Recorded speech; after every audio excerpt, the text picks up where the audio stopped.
Hi, Adam. Thanks for helping my project. Could you say a little bit about yourself? Where should I begin? Lifelong space nut. Got involved with Centauri Dreams soon after it started, and then Project Icarus. Went to Orlando, 100-year Starship, and then got involved with the alternative plan, which was Starship Century with the Benford brothers. That became Breakthrough Starshot, which I'm only peripherally involved in these days, doing some Starship things with Andrew Higgins and Jeff Greason. So, yeah, interstellar travel's my thing. But the moon's important, and near space. I think a lot of my future thinking came from, grew out of reading Olive Stapledon when I was a kid, and Arthur C. Clarke, who so I sort of grew up on very thinking heavy kind of science fiction, as well as following all the space age things, and feeling dreadfully let down by the fact that the decision to not go with von Braun's expansive plans in the late 60s had happened basically the year I was born in 1970. So it's like, what a year to be born into. Anyway, it's the way it goes. You said you're a lifelong space nut. Yeah. Now, do you have an earliest space memory? Yeah, it was the documentaries on the Viking landings in 1976, as well as episodes in black and white TV, because we didn't get color TV until 1978. Episodes of Space 1999. So there you go. Pretty much they must have been like the first airing. Like it would have been, because they would have been released here in about 75, 76. So yeah, those were my first memories of space. Now, do you remember growing up, did a lot of your friends share your interest, or were you sort of unique? I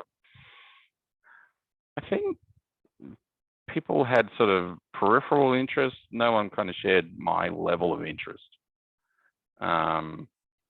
Yeah, I pretty much, I know that I have a memory of being maybe 8 or 9 and thinking about how to build a life support system on the moon. Having hydroponics to grow plants for air and food. So I don't know any other kids that were thinking about that at that age. So, yeah. Do you have any insight on how we could get more kids that age thinking about it now? Oh, I think a lot of kids' books, like there were so many sort of books that sold in newsagents that didn't dumb it down.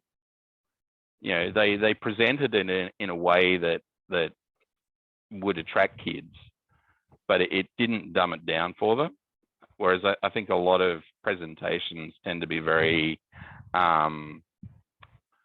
almost like the adult is trying to talk to a perception of a child and tell them things without actually kind of that real sort of sharing that comes with enthusiasm.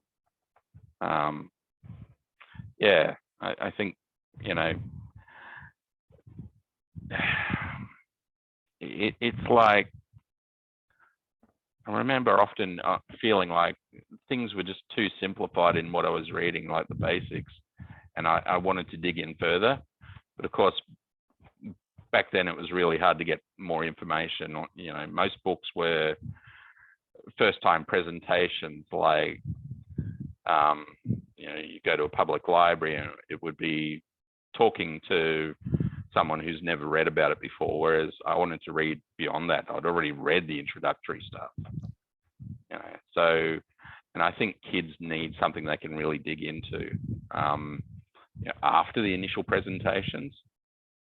So yeah, it was like my high school library was quite forward thinking with their collection, and they picked up, I think it was a 1983 Atlas of the Solar System, which had a lot of the geographic composites, you know, laid out with map backgrounds.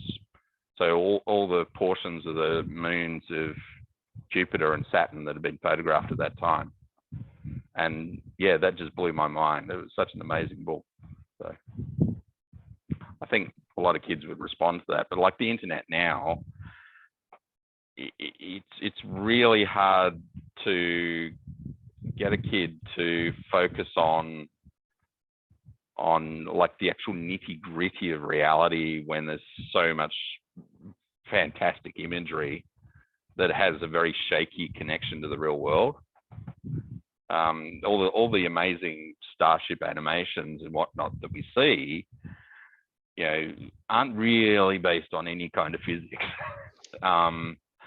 Whereas, you know, there can be real solid physics-based stuff that I almost feel like you could have an exciting presentation that then a questing mind could look into further, you know, using like almost like dynamic hyperlinks within a video so you can see more. If you want to expand a section or whatever, that you can explore in that open world environment without it being sort of chaotic and random like a lot of open world games are these days. Not entirely, like my kids are mostly gamers, and one thing that they always complain about is when a game is on rails, and you know, they love open world quests and things that they can explore. My oldest son, you know, spent hundreds of hours playing Skyrim, for example, because of that open world factor. So, and I think there should be something produced about space that is open world, but with enough of a narrative to get to make it a quest that you will go on to appeal to that sort of mythic urge inside kids. So, I mean, there are some high quality games that do have a decent nod to real world concepts, but you know, not many. A lot of them, it's just first person shooters in nice scenery. So yeah, that's some of my ideas. And I think that's so true, and it's may not sound like it relates, but I remember as a kid going to the Johnson Space Center in like the 1980s, and the campus was open. You could actually just walk onto the facility, just like the employees and the astronauts, and you would go to the same cafeteria, and all of the displays of like Skylab and Apollo and Mercury were just randomly scattered throughout buildings. It's like somebody's like, we should set up a display for this, and they just had like a space available. They put it there. And so when you visited, you had to walk between the real buildings to see the exhibits. Yeah. And you really felt like the focus was the work and the exhibits was the afterthought. Well, in the early 1990s, they basically restricted access to the campus, created a visitor center, and put all those exhibits into one central location and had people that did nothing but tell you about the exhibits. And for some reason, I mean, I volunteer at Space Center Houston from time to time, but it doesn't quite have that same real feeling.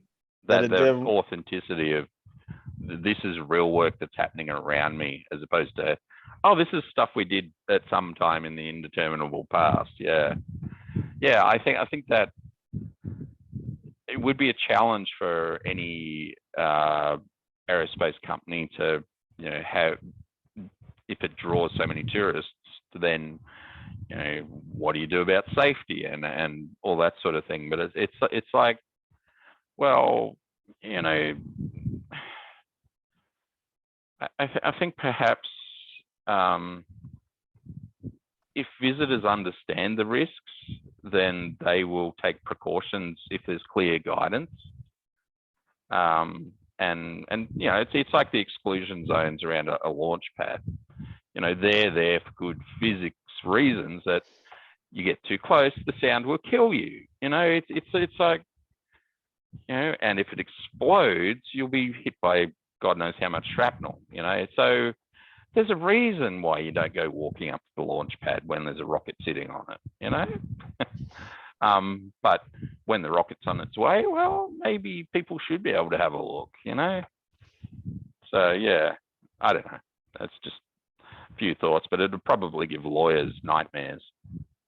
Or, you know, some would be rubbing their hands with glee going, I see so many accidents waiting to happen, you know? So, yeah. Yeah, it's a challenge. But yeah, that sort of, you know, people being able to see stuff being made, I think that's the biggest thing. But it's like, well, okay, you're prepping a space probe, you got to have this ultra clean environment, so you don't want tourists, you know, putting smudges on it. But then again, every space probe has an engineering mock-up, so you should be able to at least interact with that. So yeah, no, it was one of the best features of IAC in 2017 was there was a big engineering model of the Mars rover doing the rounds. People could take turns with the remote control for it, so it was quite fun to interact with. So, yeah. Coming back to the moon, when did you find out we were planning to go back to the moon? And well, 2024, and now sometime after that. When did I find out? Almost as soon as it was announced. I've been following every attempt and every mission suggestion since the 90s, you know. So yeah, Now, pretty much fairly early. my original plans for this project was to interview people at coffee shops, on the street, at the malls, things like that. And Yeah. I did that at the beginning, and I still do that from time to time. And I would say about 80% of non-space people that I interview do Okay. not know that we're going back to the moon. I was wondering if that number surprises you.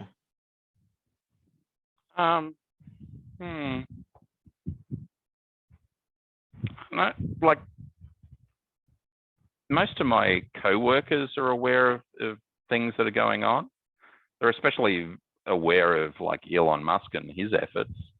And you know, several of them know that I'm, you know, interested in a big way, and you know, we'll talk about these things. So yeah, I think you have to go out of your way to be really ignorant to not know at least something's going on. But I don't think a lot of people sort of realize the challenge involved, and the level of engineering difficulty that they're encountering. You know, Artemis is dragging on. The Space Launch System is, you know, keeps getting pushed back. So, and you know, SpaceX, as bullish as they like to be, you know, in 2017, Elon said, "Oh, we might have something on Mars by 2022." Well, you know, that's possibly over optimistic, but they might have an orbital test by then. So, you know, push it back a couple of years, and you know, we'll see how it goes. It'd be amazing if Starship is successful. Yeah. Look, if they don't run out of money, it will succeed. That's the trick, though. It's like, can they manage to arrange the finances? And you know, you have there's a lot of pressure on Elon at the moment, I think, and it would be so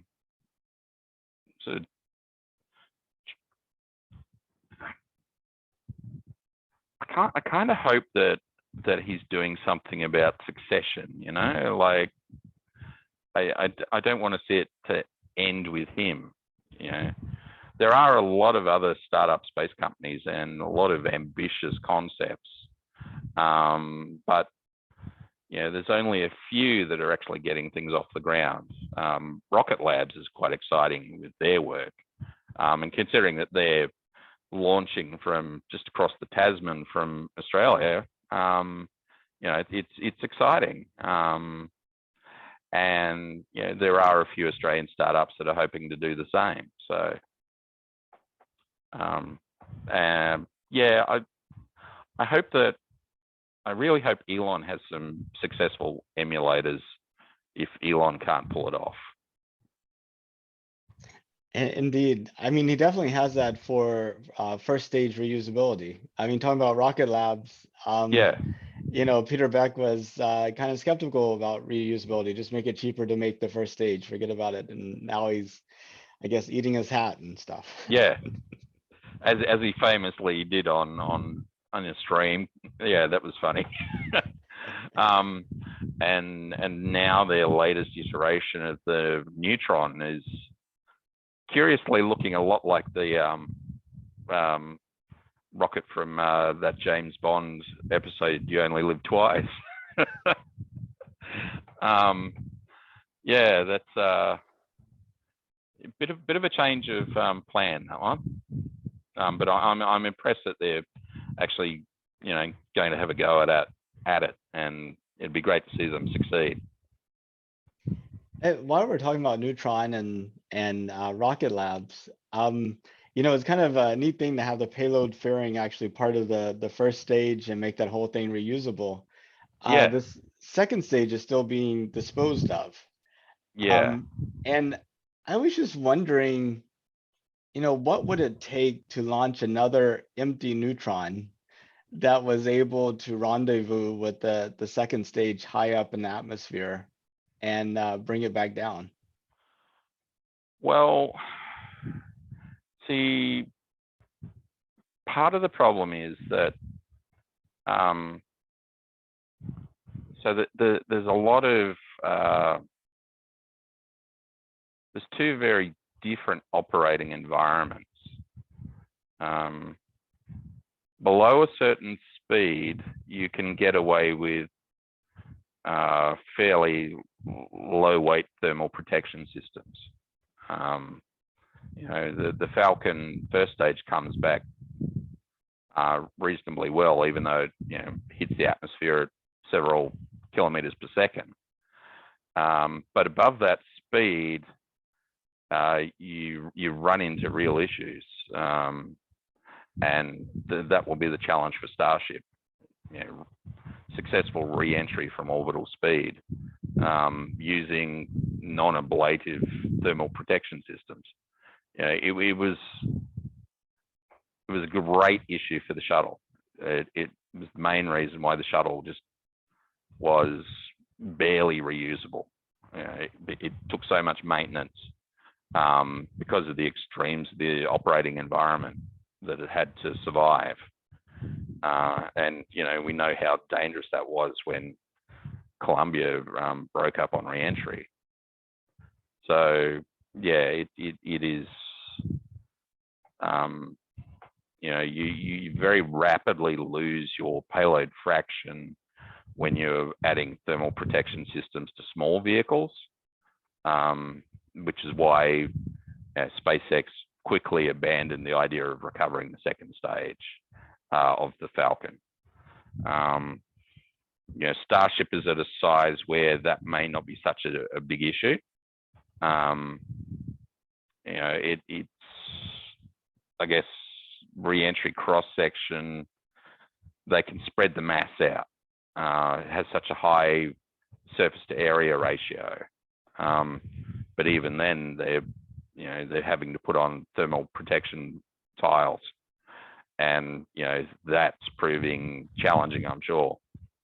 So you know, if we had a materials breakthrough so that we could do it easily, that'd be fantastic. But unfortunately, all those sort of magic alloys are still either classified or non-existent. So yeah, at the moment it's yeah, a real challenge. Yeah, that kind of intrigued about the idea of having some magic alloys that are classified. Yeah, well, you know, the sharp. So there was a project for high speed hypersonic materials that would be able to withstand a couple of thousand degrees and still maintain their strength. And the US Air Force researched those, but you didn't hear too much after that. Like, so whether they succeeded or not, I'm not sure we'll ever know. Yeah, like China and Russia say, oh, we have hypersonic weapons, but no one's too sure exactly the kind of operating environment that the missile will be actually hypersonic. Once it gets into the lower atmosphere, it's a whole different ball game. You need an ablative thermal protection system because nothing else can survive that kind of high G, high heat load,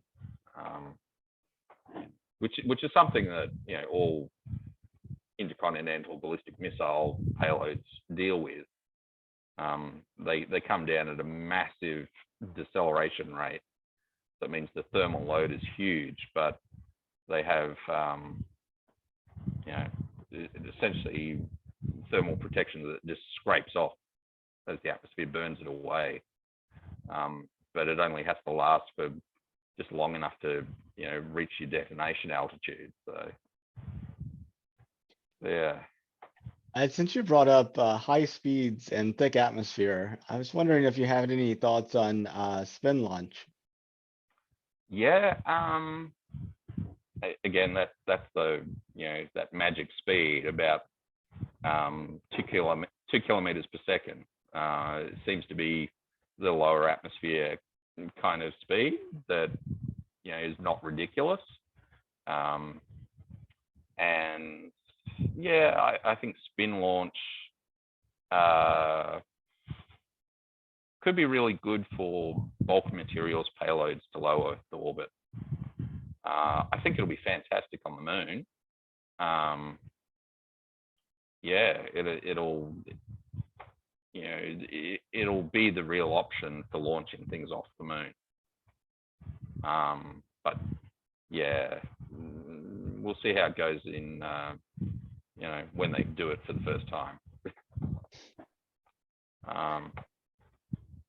But yeah, I really hope it works. But and the G loadings that they require, there's already a well-known electronics that can survive those sort of G forces, and a solid propellant stage to put something into orbit is probably not, will be fairly straightforward. But I don't know about using liquid propellant to the upper stage.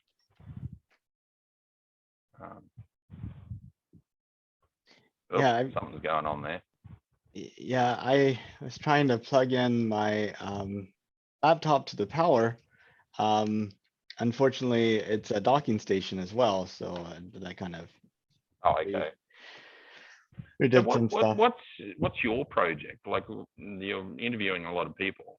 What are you trying to sort of put together? A montage of ideas and reactions to this great leap into space?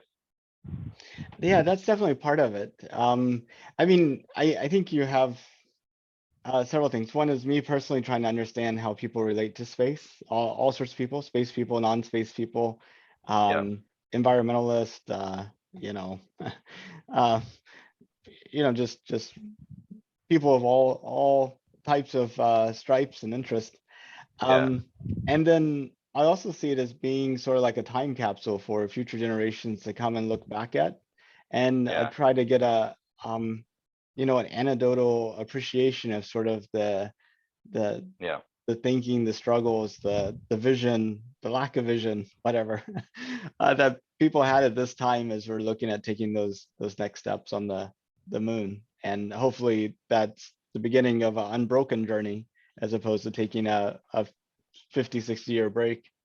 Yeah. Well, that's the thing. It's like, we went to the moon to prove that we could to the other guy, but the space race was lost basically due to diplomacy in the 60s, when they pretty much said, oh, you can't claim anybody in outer space. It's like all the urgency of getting out there was suddenly taken away. It's like, oh, so we've agreed to the rules, and the rules are you can't claim anything. What's the point? But yeah, it was like, okay, so why do we go now? And so far there haven't been great compelling reasons other than, well, to see what's there. And that is a pretty compelling reason. But as robots get better, it's like, yeah, but why do we go? And that's the hard question, and the one that you're trying to get a multitude of opinions on. Personally, like because I grew up thinking about the grand timescales, like not just 5, 10 years, but thousands, millions, billions of years. It's like, well, in hindsight, this will either be where humanity diversifies and we undergo a major evolutionary event, or where we become stagnant and go extinct. And I think the time frame to avoid that outcome is anywhere between 100 to 10,000 years. I think it's more likely closer to us than it is going to be, next ice age distance away. I think it's possible that we'll undo ourselves before we manage to have that evolutionary diversification. So yeah. Well, you have like a generational characteristics, trait issues, I think, as well, in the sense of you have hypothetically a poor person who is living in very difficult circumstances, and then they apply themselves, they're very ingenuitive, they are able to amass a significant amount of wealth. Their children grow up in a very different environment than they did. Their children grow up in an environment of comfort and ease, and they don't really have to push themselves, and people are deferential to them, and they just expect the world to be where a certain way. And then it's not a surprise when that second generation starts doing really crazy things, and then maybe they're able to hold on to it for a generation or so, but by that third generation it's just all that wealth is probably gone at that point, and the cycle kind of repeats itself. I feel like as a society, we've sort of undergone those same types of things where we've created an environment that's completely separated from nature, and where we're more intrigued by moving around green pieces of paper and our online activities and everything else that we're doing. And at some point that system's going to fall back, and we're going to fall back into nature, and it's going to be kind of interesting. That's going to be a huge adjustment. Well, I don't think there are necessarily too many communities that are that distant from nature. Like,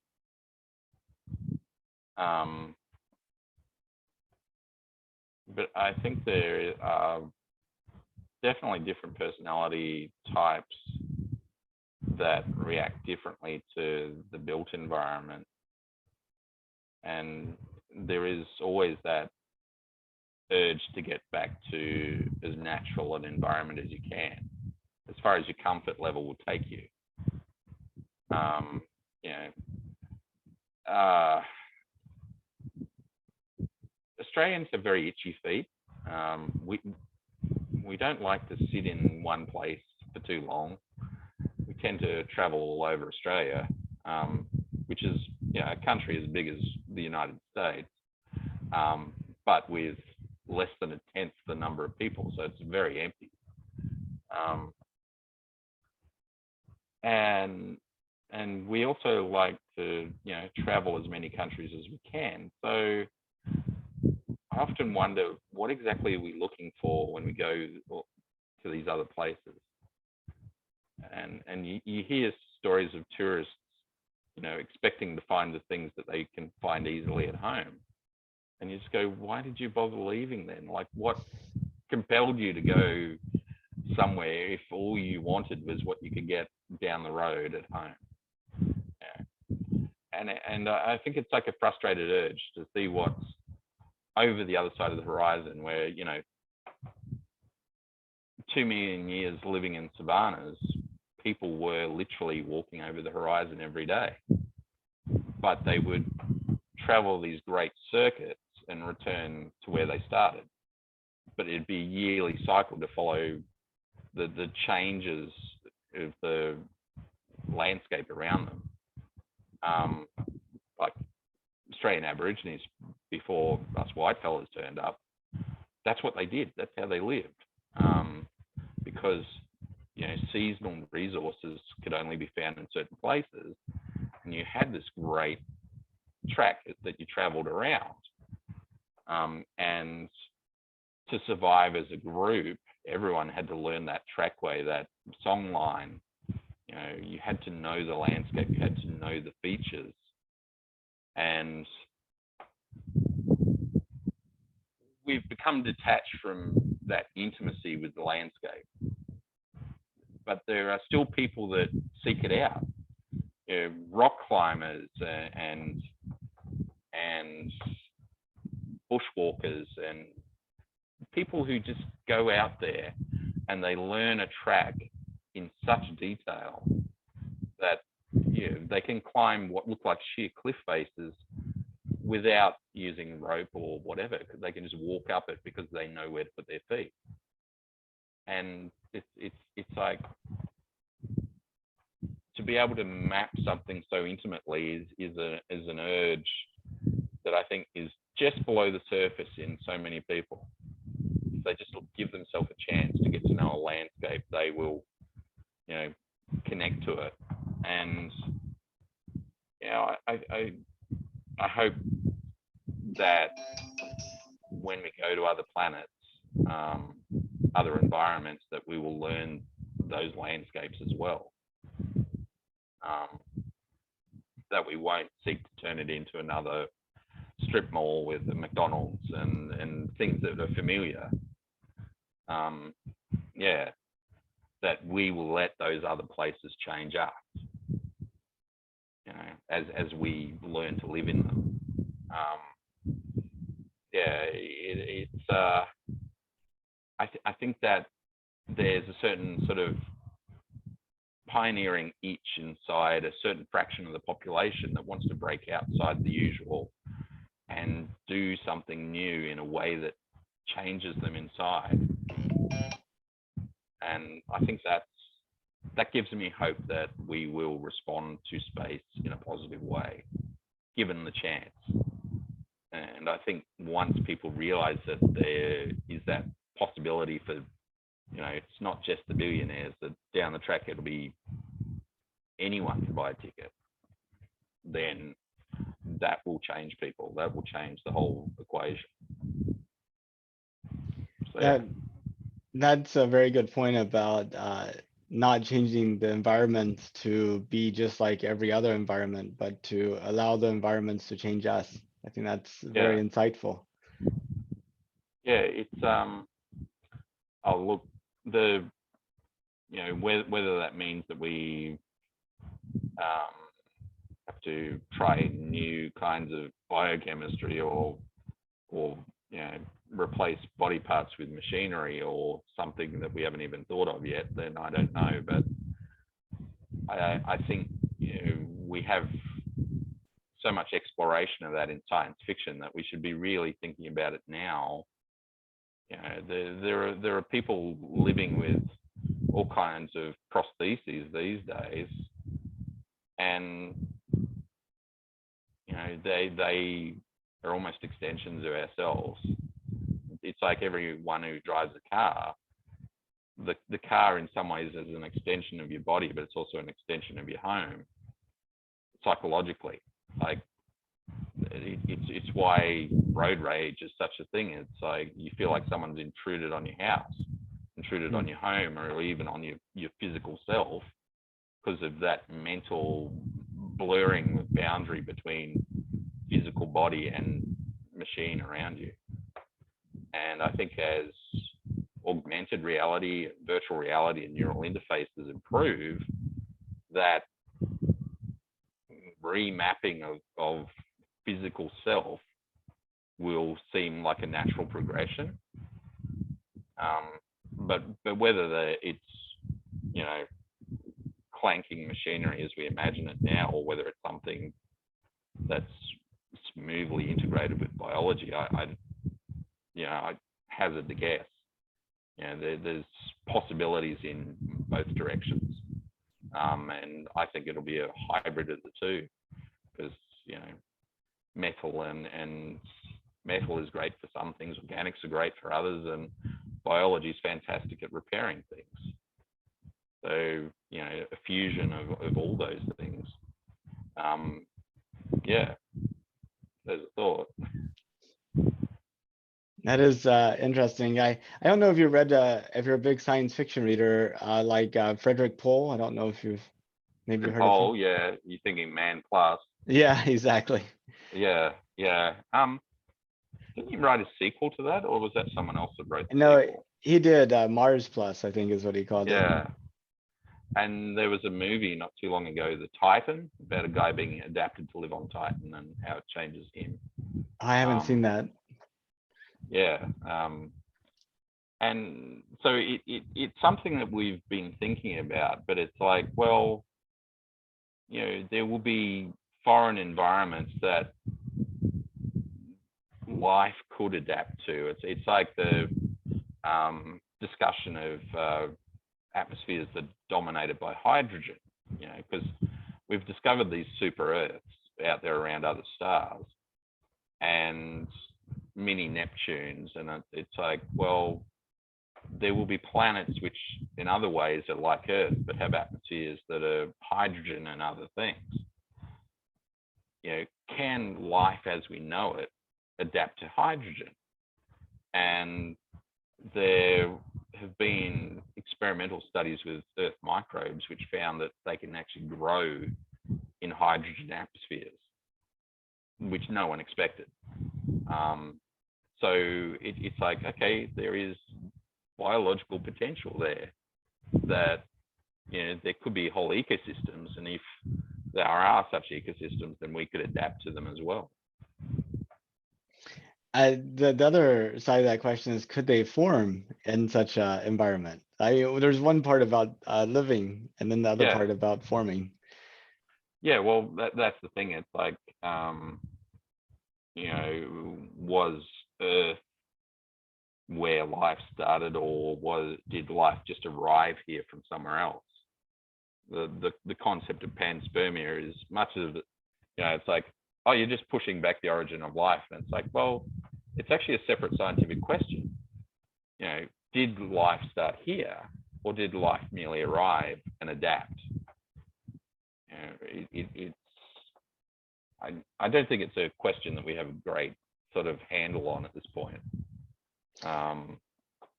Yeah, and I mean, it means that you may not, if life arrived, then there would never have to be the conditions here for it to actually evolve or form.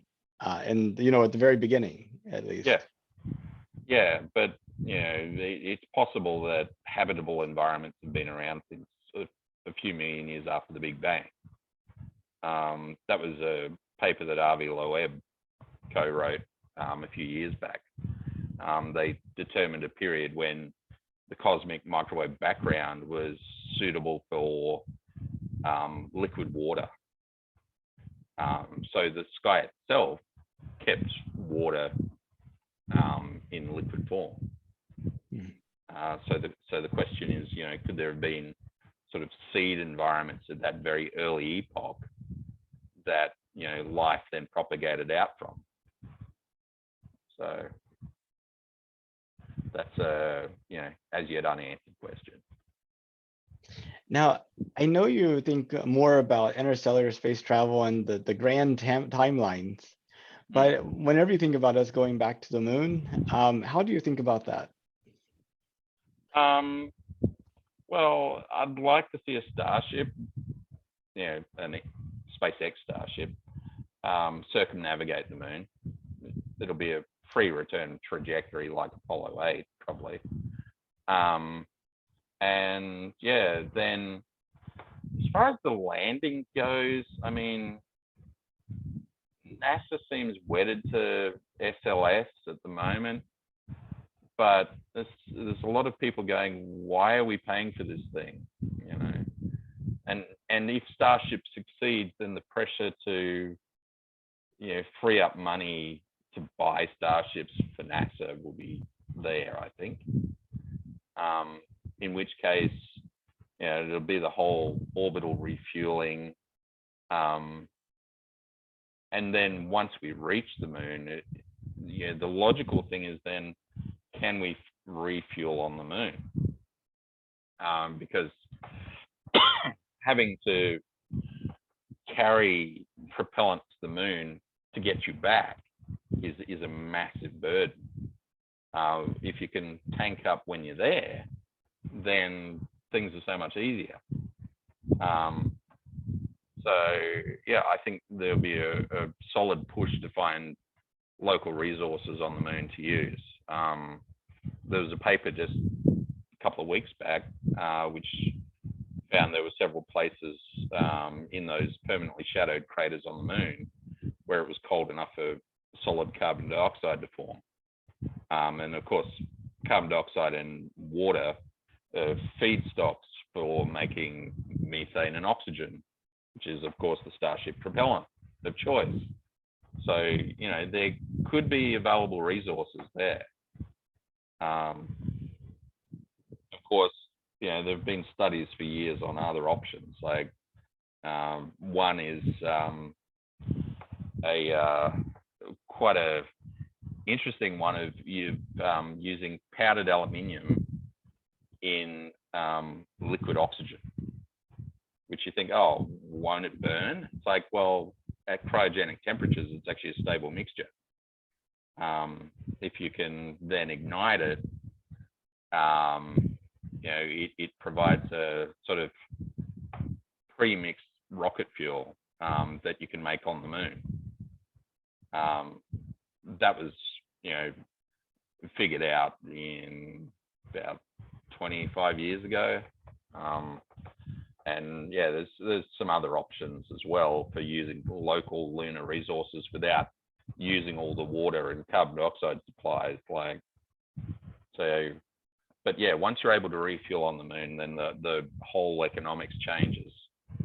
And it actually becomes easier to refuel things in Earth orbits from the moon rather than refueling them from Earth. And that will sort of shift the economic activity towards the moon, I think. And of course, by that stage, Elon will be going, okay, now it's time to try for Mars. And yeah, but in the meantime, if people are going, okay, well, we can get fuel in space, what can we do around the Earth? Like geostationary orbit is full of deactivated satellites. When you think about it, if you can, buy those, because they're presently in graveyard orbits, if you buy all these inactivated satellites and use those, you know, relatively high quality materials, you could build things. So someone will start thinking about, okay, there's this huge potential resource in this sort of junk belt around geostationary orbit. Should we do something there? You know, one of my favorite sort of concepts that are, you know, there's been great work on solar power satellites, and I know that Elon hates them because he echoes Robert Zubrin, who also hates the concept because he thinks it distracts from Mars. And it's like, well, actually, it's if Starship succeeds, then solar power satellites are easy to do. If it gets anywhere near the economics that they're hoping for, solar power satellites are actually competitive with ground-based systems. So, you know, if you can make them out of materials in space, you know, accessed from the moon or near Earth asteroids, then that becomes even easier, like even more of an outward push. You know, the monetary value is being found on Earth, but all the resource activity is happening out in space. And so I think as we find new things to do around the Earth and solve the, you know, low Earth orbit space trash problem at the same time, because there's a lot of, you know, satellites that are in bits and pieces just floating around there that need something done with them. Like, you know, if you go, well, you own this booster that's still in orbit, we can grab it and use it. What are you going to sell it to us for? You know, it's like, I think that sort of synergy might solve problems and create new opportunities. But we need the kind of legislative framework that will encourage that sort of a cross-national approach. You know, not just the law of the sea, but something international for near-Earth space that we can all agree on, you know, which then goes, okay, you know, right of salvage or whatever. But yeah, it's something that the space lawyers will hopefully work out. So yeah. It's going to be an interesting time. I guess in your most optimistic view, if you were to look out 500 years, which is basically the time from the point that Europeans started coming to North America to now, if you look out that same length of time in the future, where do you see humanity getting?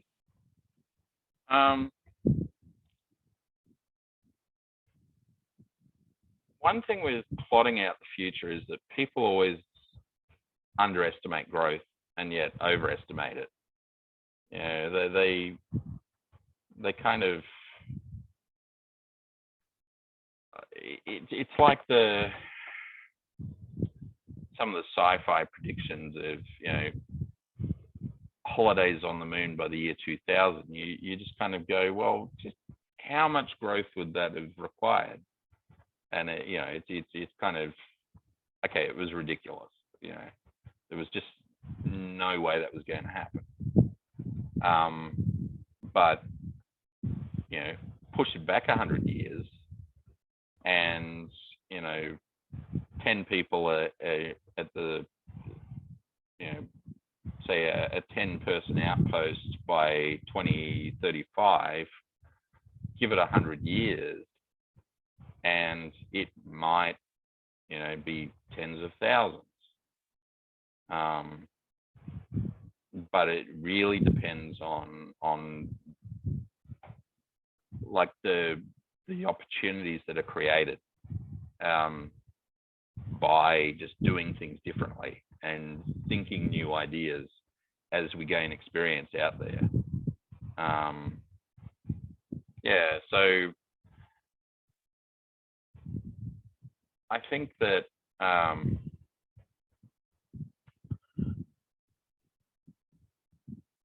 that New Horizons might encourage a population burst out there, and we'll see, you know, the steady decline demographically on Earth.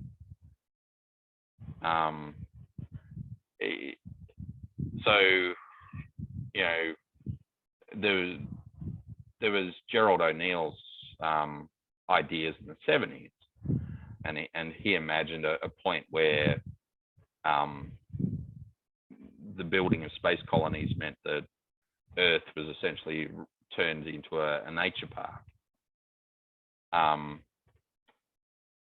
Like I've always thought of space colonies as essentially housing estates. So it's like housing estates, you know, they're not really cities. They're just kind of, you know, zoning changes. Like, whereas cities need a kind of reason to be, like a resource or you know, ports or whatever to start them off. They need a seed, and I think given sufficient seeds, we'll see cities on the moon and Mars and beyond. Whether they will then go, okay, we'll build those, you know, floating housing estates. Yeah, I don't really buy that story. Like it's nice to imagine, but I think it's probably more likely we will build habitats where the resources are. So you'll see cities on asteroids, and maybe even like, well, Dangerous Coal was the first one to imagine it, but Kim Stanley Robinson is sort of graphically portrayed it in 2312 in his novel of you know, mobile asteroid habitats throughout the solar system, and all acting like a huge transport network, so you can go between the planets, you know, all the way out to Saturn. I mean, I think it's possible that you know, if we're daring, we could get all the way to Titan using Starship technology. You know, I've blogged about that concept of how to use the Starship to get to Titan. The only thing I can't figure out is the re-entry speeds. Like I can calculate them, but I just don't know how to work out the thermal protection system you're going to need. But given a bit of daring, I think people could pioneer out to the outer solar system within a century. And, you know, given advances in propulsion, there could be massive flows of people if there's a reason for them to flow between the planets and other destinations. You know, there might be a huge transit network between asteroids. You know, if we can build beam propulsion systems with high efficiency, then you might see lasers pushing from one end and decelerating at the other end, but in such a way that the energy is recovered during the transit, so you minimize the losses. Like, yeah, there's all sorts of things we haven't tried yet with physics on a large scale. Building massive particle beams and huge laser phased arrays. And once we're doing those things, then you can get around the solar system really fast, as well as, you know, shoot star probes to Alpha Centauri in 20 years. And those things could happen in a century. So given 500 years, you know, maybe the first interstellar colonies are moving out. It's a possibility. But I think to do that, we will have to find. I think massive gigawatt laser arrays will make people very nervous, especially, you know, thinking about them in terms of strategic weapons. especially if they can beam across astronomical distances. So, you know, people might go, okay, what can we use in the natural flows of the world? So solar sails, interstellar solar sails, but there's also the plasma medium between the stars, and that can be used in surprising ways. And so we may not need the massive lasers or the super particle beams or whatever. We might be able to literally set sail between the stars. And you know, Cordwainer Smith famously imagined the star sails reaching 10% speed of light. I'm not 100% sure it will happen with light alone, but you know, there's some analyses that are pushing towards 20%, and all just using the natural flows around us, the energy from the sun, and you know, the solar wind, and all these things can be used if we, you know, as Kepler said to Galileo all those years ago, you know, if people can make sails to ride the heavenly breezes, then you know, we can plot the orbits for them. So, you know, and if you can do 20% the speed of light, then, you know, you can travel quite a distance in a human lifetime. That would be amazing. Talking about traveling distances, if it was safe and affordable, would you take a trip to space? Definitely. I'm just not sure how I would go with like, let's just think of how I always feel in low pressure environments in a plane cabin. It's like, you know, I would like to sort of adapt to lower pressures so I don't feel quite so, you know, oh, I can't taste anything and I can't feel anything. You know, there's a lot of senses that kind of get cut off by that experience, and I admire the professionalism of the ISS crews that they can put up with weightlessness for so long. Like, you know, I really hope we can figure out better ways of living. You know, if we have to put up with micro G, then yeah, better ways of living in it, because that could open up all sorts of biomedical applications. But I kind of hope that we'll have rotating gravity before we have to, you know, learn to adapt to microgravity. But you know, we'll see what they do. Well, I really appreciate your time. We know we talked about a whole wide range of things. Is there anything that you wanted to talk about that we didn't get a chance to? Well,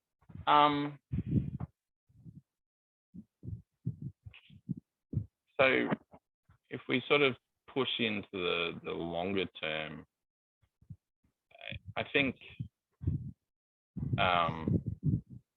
one thing that, you know, human beings might have to think about is,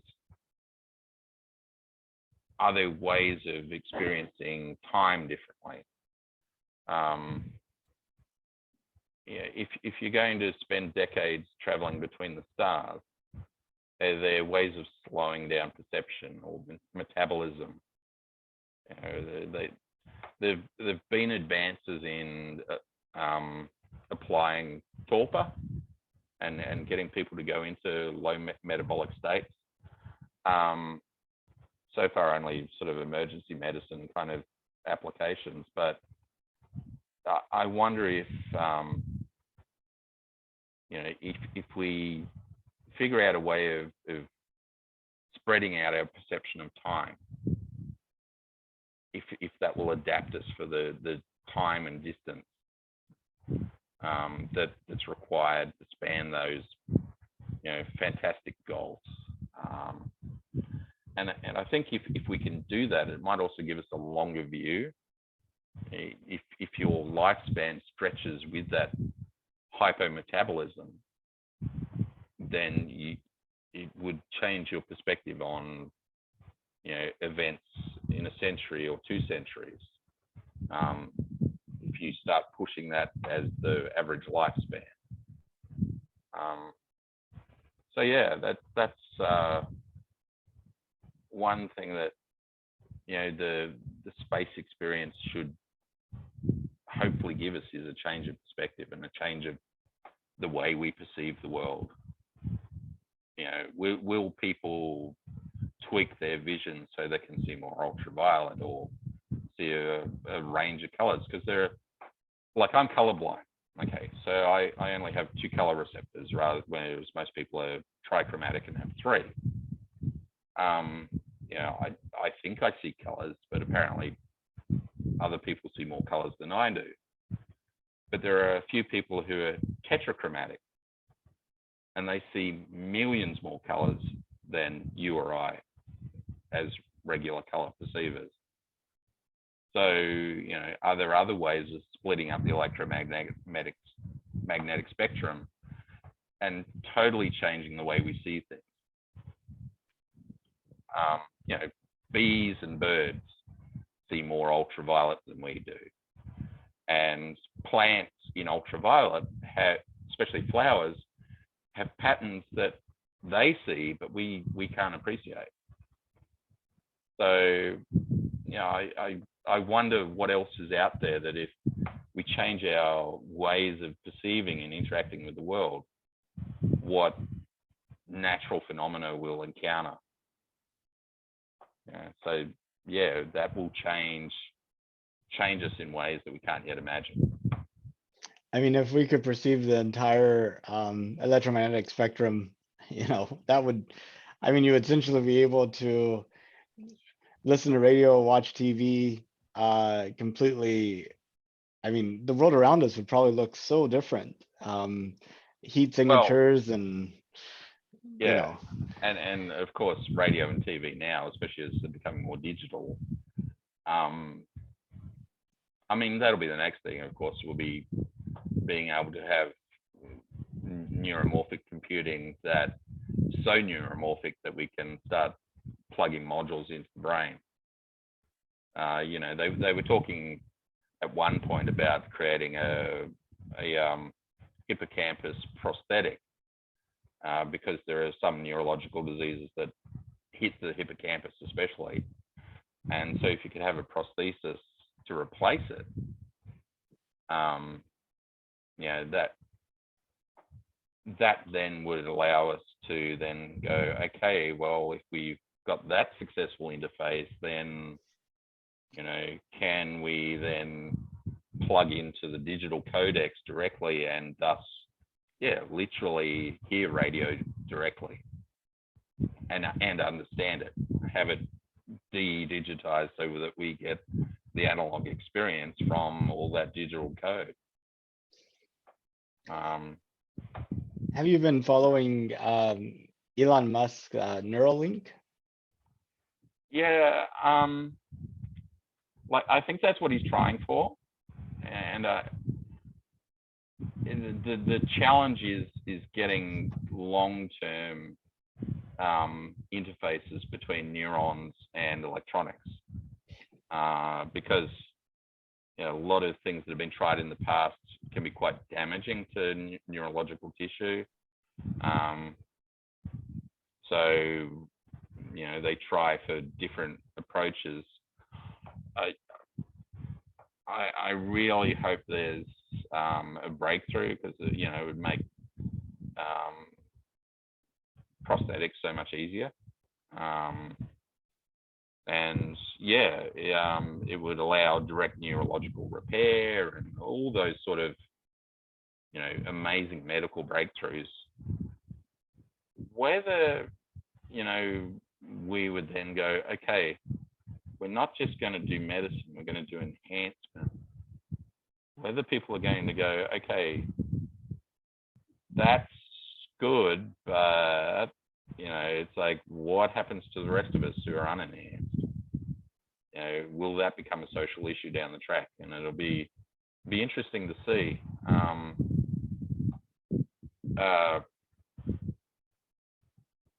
JBS, it was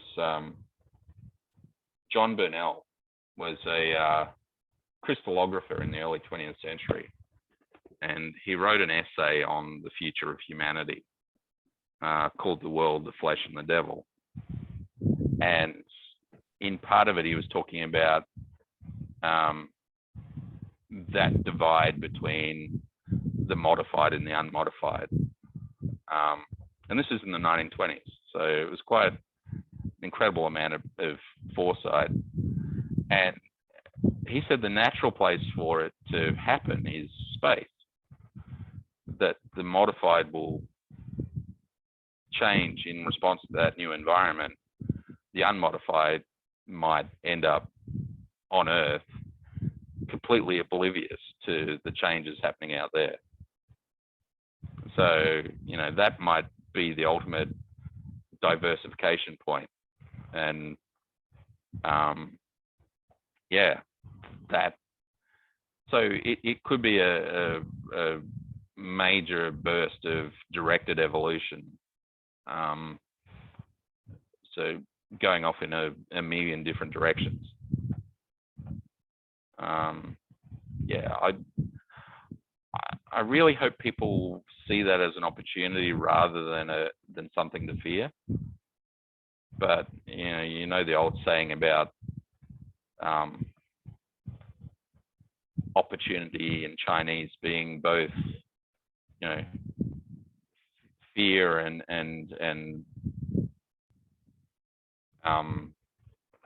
beneficial at the same time. It's like a fearful event, and also this could go really well. And it's like, well, every change brings its new risks and new challenges, but it also expands our horizons. And like some changes are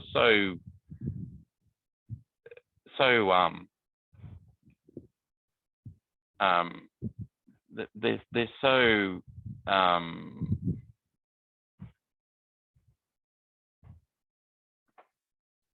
imperceptible, I guess, that we don't even realize they've happened.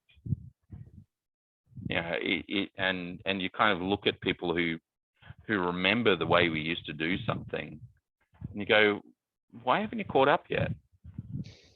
You know, there's no violence. There's a few occasional frustrated moments for those people still doing it the old way, but everyone else has gotten with the program.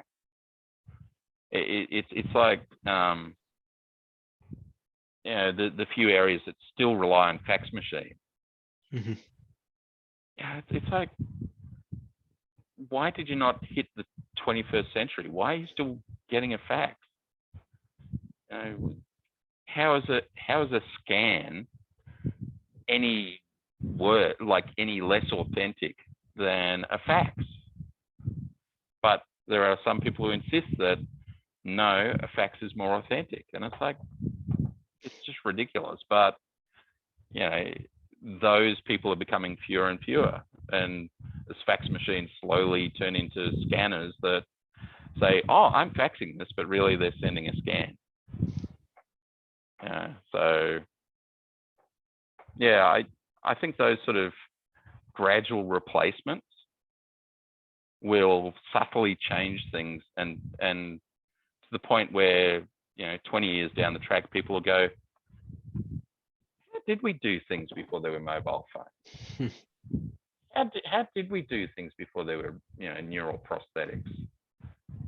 How did we? Why did people have radios when you can, you know, hear all the programs that you want by just thinking about them?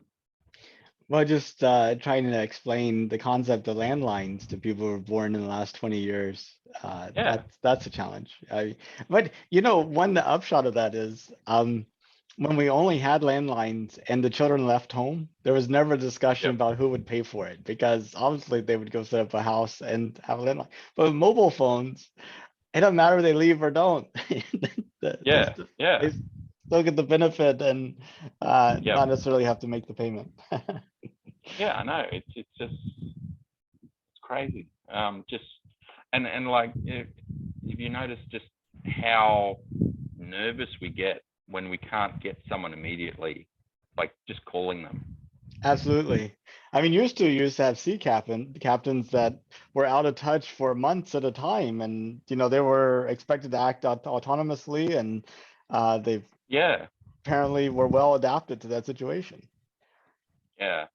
Well, that was the inspiration for Roddenberry and Captain Kirk, or Christopher Pike as the first episode.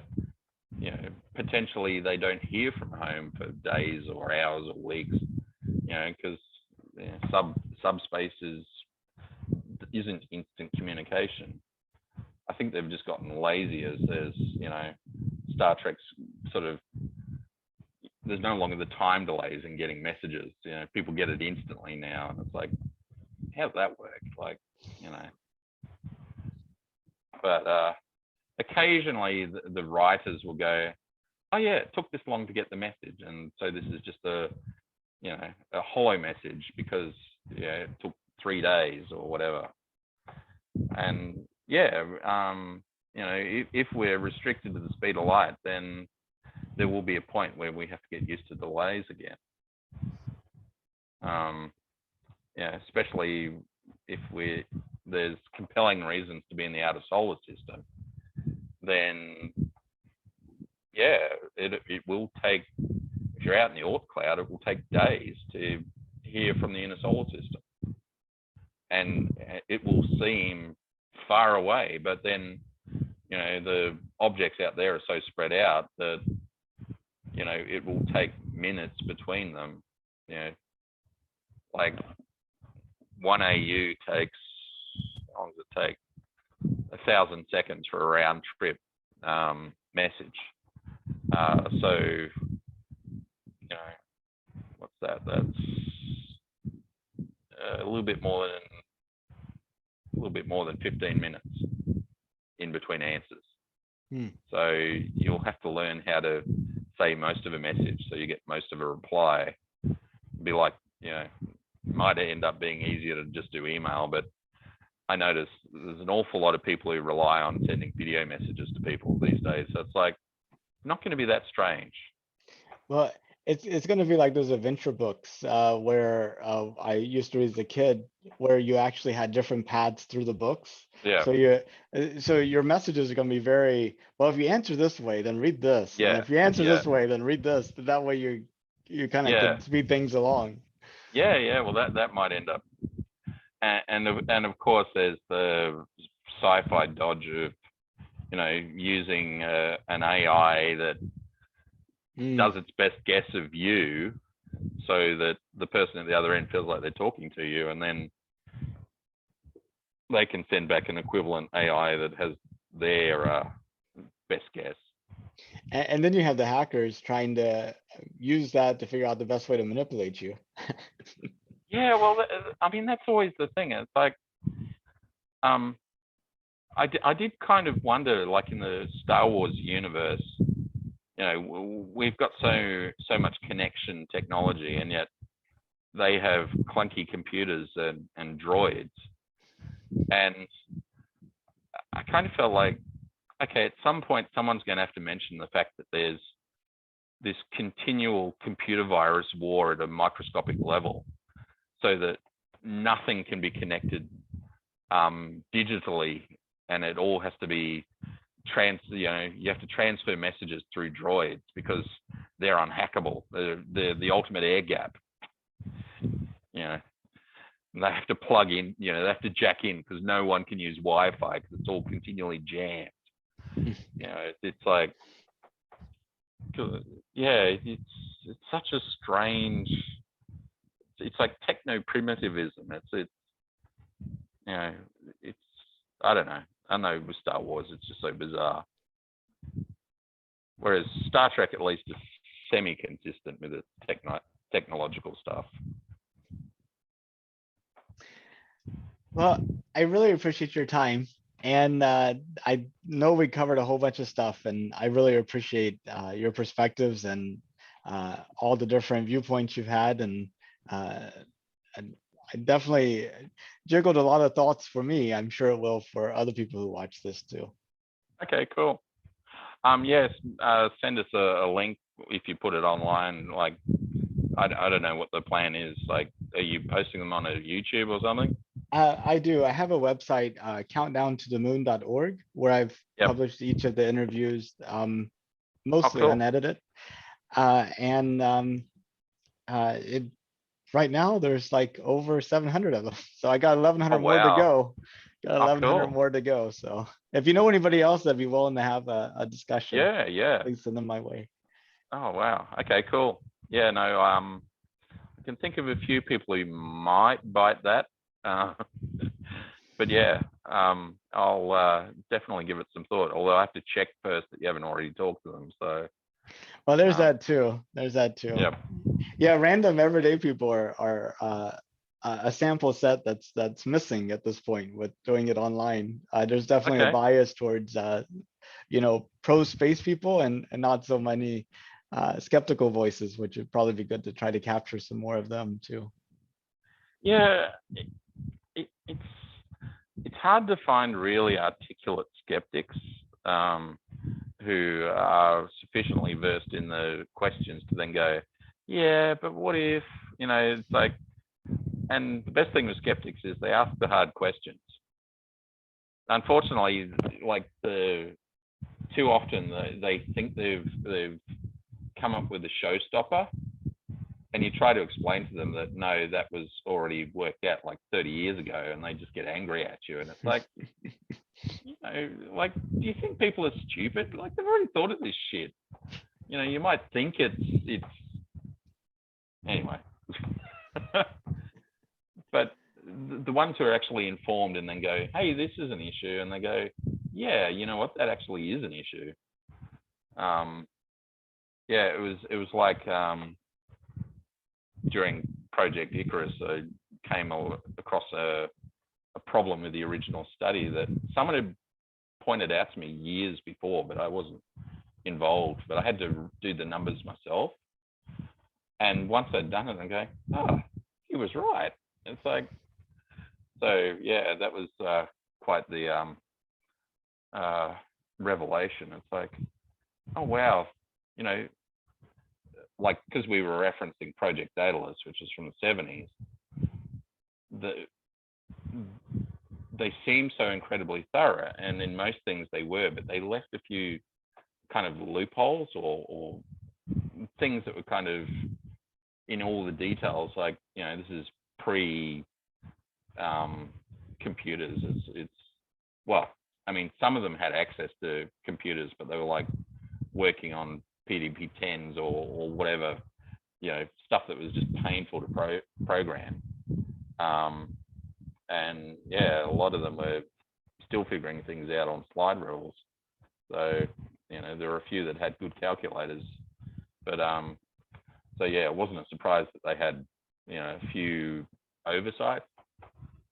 But yeah, at the time when I first heard of it, I went, oh no, they can't have missed that. But sure enough, when I looked at it, it's like, oh, they did miss that.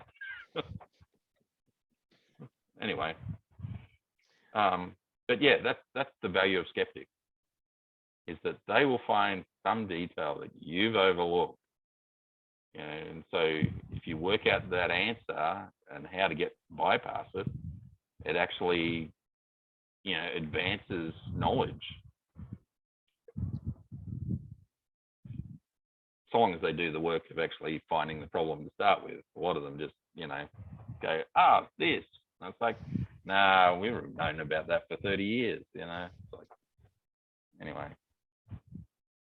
So yeah. Sounds good. If you find any, send them my way. But yeah.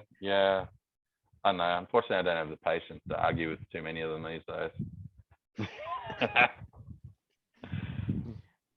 Well, you have a good rest of your day, and yeah, check out comment sections or Twitter responses to Elon. You'll probably find a few there.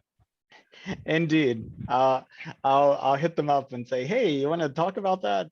Most of them Yeah. like, nah, I'd rather just tweet. Yeah. It's like, I'd rather just bitch about it, you know. It's like, Eh, oh well, nice to talk to you, Nathan.